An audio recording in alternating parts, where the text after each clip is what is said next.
Sasha. And I'm Colin. How are you, Sasha? I am loving this topic today because this is where you actually get to be really, really precise about what to do when you're actually applying for a job.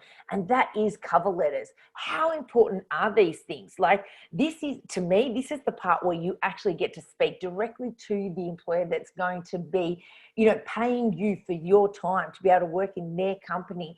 And this is where you actually get to communicate all those special skills and what you really want to be able to say to them.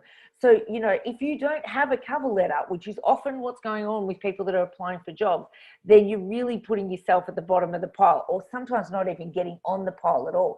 So, Colin, you're actually, recruiting people all the time. Tell me, how important do you think a cover letter actually is? Well, it's massive because I'll tell you what we train, right? We train a lot of companies through key business advisors. We train them to put the bait out because we know that when you put a job on Seek or Indeed or something like that, young people especially, because they're so good at technology, they can upload their resume. They can say, I'm looking for a job with this that pays this. And the moment as an employer, I put that job ad out, it spits me their resume.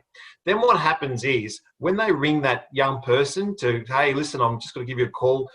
You've applied for a job for our company. What we commonly hear is, who are you? What's it all about? Because I've applied for 100 jobs. And that's the biggest turn off for a person that's recruiting. So what a lot of employers do, and we teach this through key business advisors, is we teach them to put some bait out by saying, if you like the sound of this job, then give us 5 reasons or give us some reasons why you would like to come and work for us. And then, so we want that personalized cover letter.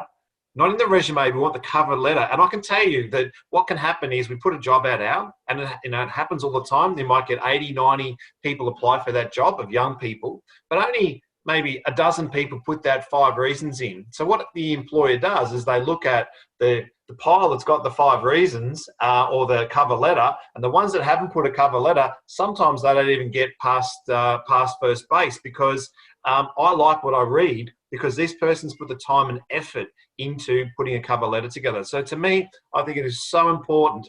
And I think what's important that young people need to understand is you've got to read the job ad and tailor the job ad back to your cover letter. So what's your tips on that, Sash?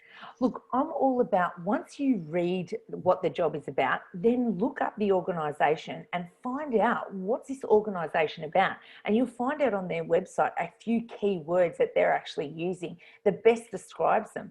And then what you need to do is actually go back and use those words in your cover letter so that when they're reading it, they can actually feel like that you are actually communicating directly to them so that you've got that same vibe. It's really one of the tricks of the trade on actually being able to communicate directly with them. Really what I'm saying is that young people need to spend more time applying for one job rather than thinking, I'm going to apply for 10 jobs today and then I get to tick off and I've applied for 10 different things, I've got more of a chance. Whereas if you spent that time applying for one job, but you got the perfect letter and you got that time where you're actually directly nailing it to them, you've got more of a chance of getting to the top of that pile than to do 10 that don't matter at all. Yeah, I think we've got to understand is as much as it's time consuming for a young person to apply for a job, it's just as time consuming for the person who's actually going through the resumes, right? And we constantly hear, I don't understand why I didn't get a job from young people. And it's because it's that they haven't put that time and effort in. And we spoke a bit before about, what are you passionate about and what's your focus point and stuff like that. And that's got to come out. That has actually got to come out. So what you've got to think about is, as a potential employer, when they read your cover letter, it is so good that they want to go to the next page and start reading your resume, right? And I tell you, we coach businesses. If it's not in the actual cover letter that stands out of what you want, then don't even worry about looking at the resume because there's been no time or effort put into it. And you know what, we also need to remember spelling and grammar. Get that thing checked over because, I know that we can be typing them out as fast as can be and thinking that we need to send it, but make sure that you reread it. Or if you don't have the ability to, have that skill of being able to make sure that you edit your own stuff, get somebody to have a quick look at it. Even if it means that you don't send that in till the next day because you've waited for somebody to get into it, make sure it's right when you're sending it so that you communicating directly to that person. Because you know what, employers want to feel special too. They want to know that if they're going to invest time in with you, because you know what, we're the people that are employing people. We're really busy.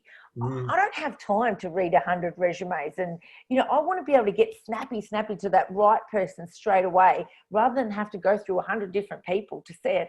I want to, the one that just jumps out to me, I want to ring them, get that special person on board straight away. Just as much as you want to feel like we're attending to you, we want to make sure that you're the right person that we're employing as well.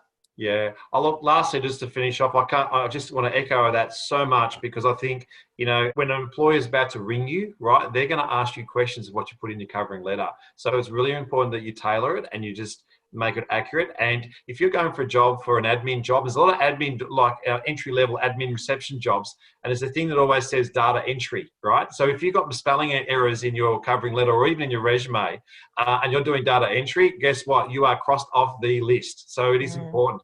Get someone to verify. And not always first to respond to a job is best. You know what I mean? So give it a bit of time. What I mean by a bit of time, give it 24 hours. Make sure that you've got it right. Get someone to verify it, like what you said, Sash. And you should get to that first base and expect that phone screen interview. So well done, Sash.